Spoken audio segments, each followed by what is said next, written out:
World health experts said today the Ebola outbreak in West Africa is out of control. And the head of the World Health Organization warned of what she called catastrophic consequences if it continues to deteriorate. And we begin here again tonight with the spread of this Ebola virus. It's devastating in the countries where it's breaking out. And of course, it can travel by air right along with an infected passenger.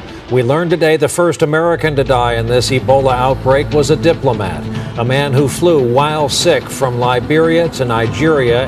The disease is now officially out of control, and because of fear and people fleeing, the security situation in Western Africa is now dangerous. The disease is spreading, civil unrest is growing. When the disease progresses, people get afraid.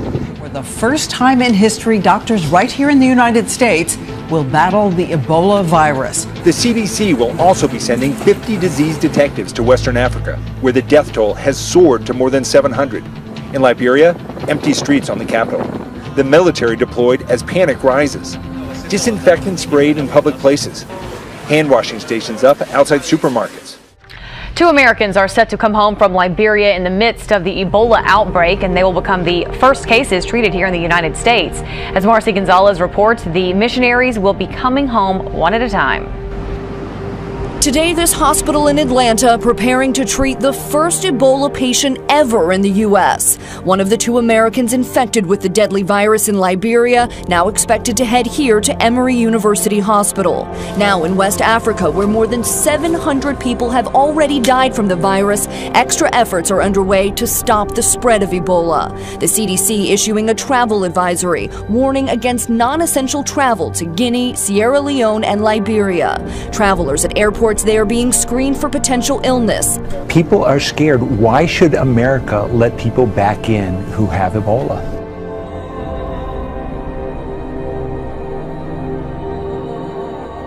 Centers for Disease Control has designated El Paso as one of 20 quarantine stations for the Ebola virus. The Sun City is part of a comprehensive system designed to prevent the spread of the disease in the U.S. The biggest concern is at airports with international flights and ports of entry, which we have a lot of here in the borderland. It's a scary virus, definitely. Dr. Hector Ocaranza is the El Paso City County Health Authority, and he called Ebola, which has no cure, one of the most frightening viruses out there. This map shows the 20 quarantine stations designated across the country.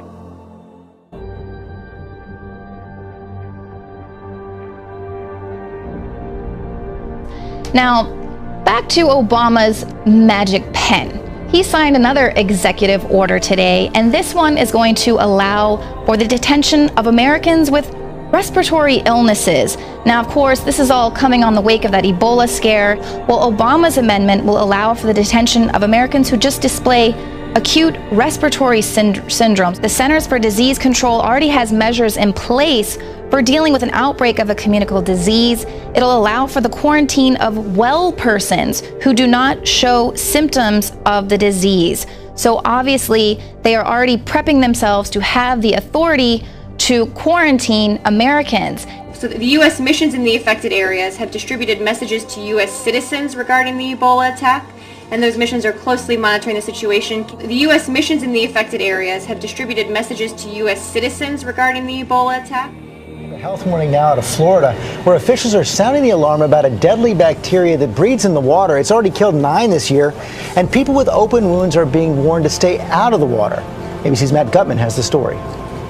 Called Vibrio vulnificus, the bacteria struck silently but swiftly Monday, something that has public health officials here on high alert. I never heard that there was ever even a bacteria in the water. Henry Konitsky was crabbing with his wife along Central Florida's intercoastal waterway when he was apparently infected. Toledo, Ohio, coping with a major health threat after officials discovered toxins in the water supply. Tonight, the scramble for bottled water, the restaurants shut down, and no word yet on when it will be safe to drink again. Tonight, a state of emergency declared in the Toledo area, with more than 400,000 residents unable to drink or even boil their tap water. Panicked families lining up to get emergency supplies being trucked in from all over the state. Overnight, officials issuing an urgent notice after chemists found unacceptable levels of toxins in the water supply. Schools, restaurants, and businesses across the city closed.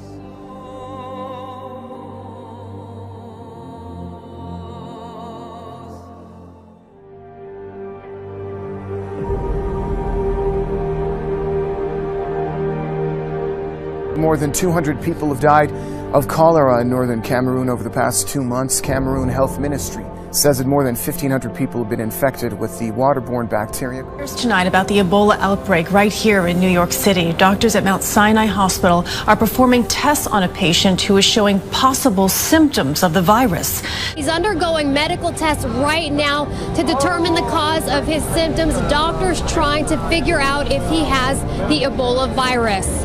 The patient told doctors he had recently traveled to a West African country where Ebola has been reported. In a statement, the hospital said all the necessary steps are being taken to ensure the safety of patients, visitors, and staff. Now reaching out to the federal Homeland Security Director for answers she says the president isn't giving. And to Texas now, where we're learning exclusively about a new health threat coming from illegal border crossers. The Border Patrol now worried about a virus outbreak. They're seeing crossers with contagious infections, and sources tell me right now, all that's separating the sick from the healthy, this caution tape, and agents tell me that's not enough. We're sending people everywhere, and the average person, the average citizen doesn't realize what's going on down here. A lot of people are very frustrated, especially people who are working inside the camps. Of course, they tell me that the government says if you speak out, if you tell people what's really happening here, you're not only going to be fired, but we're going to throw you in jail too. So there's a significant threat there, and people are really wondering, well, wait a second, they're not letting congressmen in. They're telling people you're going to be fired if you speak out, and now they're not even letting pastors in, and folks are wondering what the heck is going on in those government-controlled camps that they don't want us to know about. Department of Homeland Security is essentially putting up another giant detention center. They're calling it an immigration holding cell, and they're expected to hold up to 1,000 kids 72-hour increments at a time and release them by bus into different parts of the country unknown. And behind me too, if you see, there's a brown bus. It is a giant FEMA bus. What's happening to our country right now is mind-blowing in McAllen, Texas. A News Channel 13 crew was threatened with arrest today. It happened as they were working on a story about the historic cottage in Wilton, where President Ulysses S. Grant spent his final days. Grant's cottage is located on Mount McGregor near the now closed correctional facility. Corrections employees who are still working at the empty prison made every attempt to stop Mark Mulholland from doing his job. More than 20 years in the business, I've rarely encountered anything quite like this. We were doing a story on Grant's cottage, but some corrections employees made their actions the story. We were doing a piece on camera in the shadows of the empty Mount McGregor prison when a car comes speeding toward us. Oh, hey, someone's going fast. Watch that. This is the exchange photographer Matt Soriano and I had with a man who identified himself as a corrections lieutenant. Excuse me. Yeah. No filming. We're doing a story about Grant's cottage. Doesn't matter. You're on state property right now. You can't film here.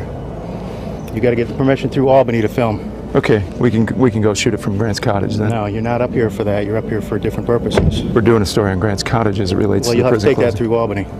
No, we'll just go back to Grant's cottage and shoot it. No, you're going to leave the mountain now. No, we're going to go to Grant's cottage. No, you're not. You're rolling, right? Look, I'm not going to go around with you on this. You're going to leave the property. We will. We'll go up to the historic site.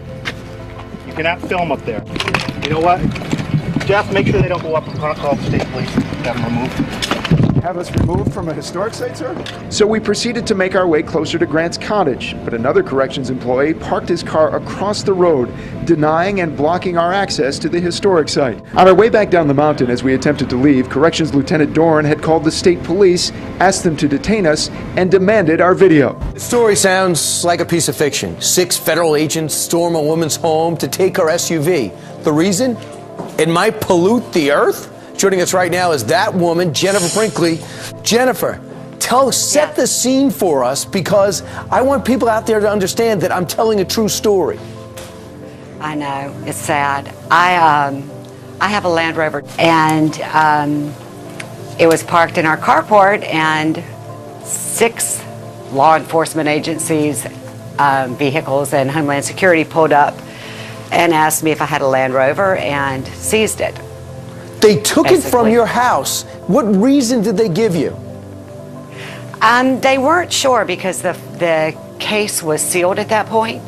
And the people that showed up, they were DHS? Yes, and local law enforcement. I'm in disbelief because it's gone, and I'm surprised that somebody can come in and take your property. Surprised? I didn't think that we lived. It's outrageous. And you were quoted outrageous. as saying that you always felt so proud to be in this country. Your dad's a veteran. So we could live in a free country, and I think that was the saddest thing for me because I realized that everything my father fought for didn't exist anymore. So it's scary. It's scary. A veteran may lose his home because of a fight with his homeowners association over his American flag. Larry Murphy has been at odds with his HOA for more than 2 years now after putting an American flag in one of his flower pots. As a result of fines, Murphy's owes the association $8,000. The HOA says if he doesn't pay up, they'll begin foreclosure proceedings on his home. When I first moved here, I loved it. It was wonderful. But it's just gotten where I'm to nitpick more and more. It's a lot of friends and neighbors moving out. Santee man is being told that he can't display the American flag inside his apartment window. He contacted 10 News after he said his apartment management refused to tell him why. You can't tell someone what they can't have displayed inside their own place. And of all things, the American flag? Really? In America?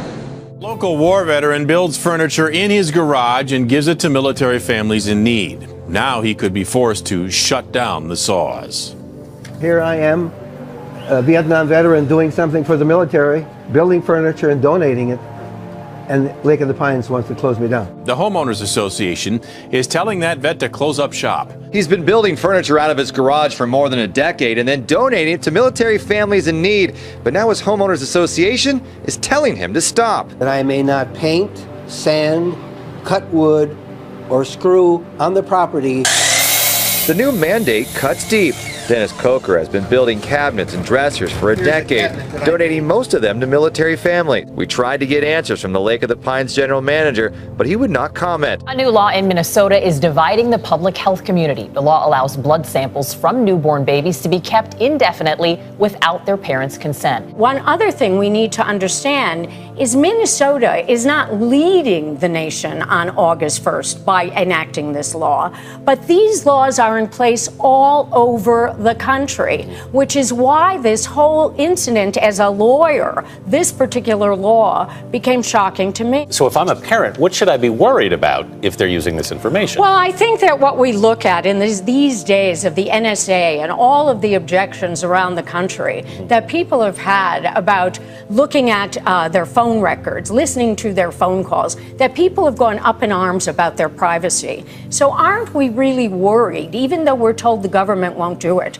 aren't we worried that this data is identifiable and at some day may be used for purposes we don't know about? We're going to begin with the latest on the breaking news out of Armada, where police are stopping cars, every car coming in and out of that little town. We've got something going on here in Armada that we haven't seen before. We have FBI agents and local police that are stopping everyone coming in or out of the town right now, out of this village. They're questioning everybody coming in and out about the investigation, and they're also putting X's on everybody's hand so they can keep track of who they've talked to, who's come in and out of the town. I've never seen anything quite like this before, and you wonder if they're just looking at driver's licenses or what, but we'll continue to follow this story. I did have a chance to speak to some of these drivers that were being questioned by police, and they were telling me that they were having these black marks put on their hands, they were having their license plates taken down, so the FBI and the local police can keep track of everybody that's coming in and out of town here.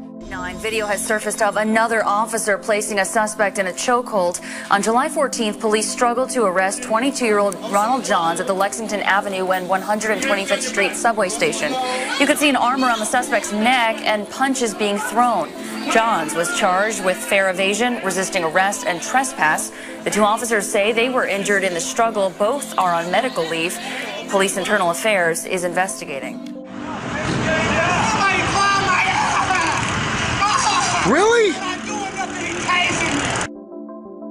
It's a video that is spreading across social media. A man in a wheelchair appears to be getting roughed up by police. Taylor was combative, refused to leave the cruiser, and had to be forced into a wheelchair. The video is clear as day. I saw everything with my own eyes. He did not touch an officer. He did not bite at an officer. He did not kick an officer. And while he was in handcuffs, police tased him 3 times. While police and security restrained Taylor, a guard realized Richard was recording the entire ordeal. But Charlie Langton says security may have overstepped their bounds by putting their hands on Richard. I'm an Army vet. I fought for being able to do exactly what I was doing, and it was completely uncalled for. We've been seeing a lot more of these videos where it appears that police officers and security guards are abusing their authority. The latest example, obviously, here.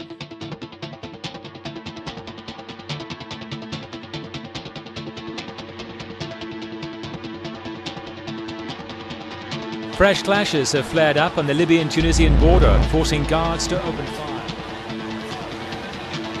ISIS, the Islamic State of Iraq and Syria, is on the march again. ISIS has declared itself a caliphate. Their leaders declared himself a caliph, and they're talking about world domination. Should we take these guys seriously?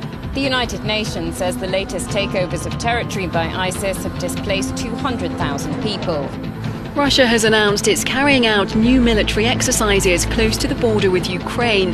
More than 100 bombers and fighter jets will take part in the maneuvers throughout the week in Russia's central and western regions.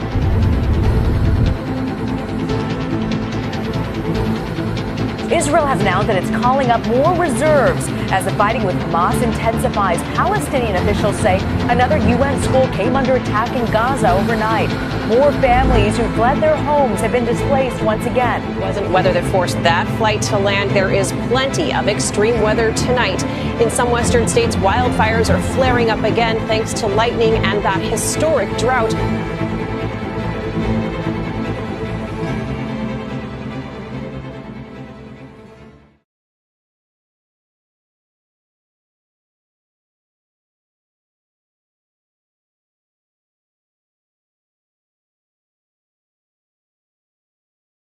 First cases treated here in the United States.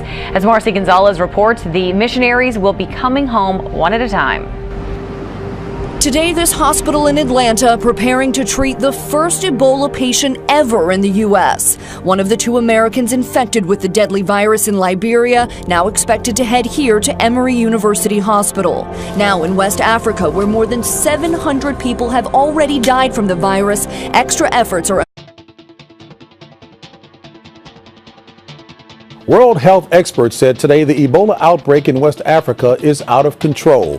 And the head of the World Health Organization warned of what she called catastrophic consequences if it continues to deteriorate. And we begin here again tonight with the spread of this Ebola virus. It's devastating in the countries where it's breaking out. And of course, it can travel by air right along with an infected underway to stop the spread of Ebola. The CDC issuing a travel advisory warning against non-essential travel to Guinea, Sierra Leone, and Liberia. Travelers at airports there being screened for potential illness. People are scared. Why should America let people back in who have Ebola?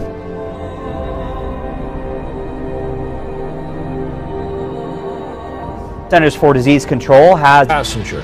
We learned today the first American to die in this Ebola outbreak was a diplomat, a man who flew while sick from Liberia to Nigeria. The disease is now officially out of control, and because of fear and people fleeing, the security situation in Western Africa is now dangerous. The disease is spreading, civil unrest is growing. When the disease progresses, people get afraid. For the first time in history, doctors right here in the United States will battle the Ebola virus. The CDC will also be sending 50 disease detectives to Western Africa, where the death toll has soared to more than 700. In Liberia, empty streets on the capital. The military deployed as panic rises. Disinfectant sprayed in public places. Hand washing stations up outside supermarkets. 2 Americans are set to come home from Liberia in the midst of the Ebola outbreak, and they will become the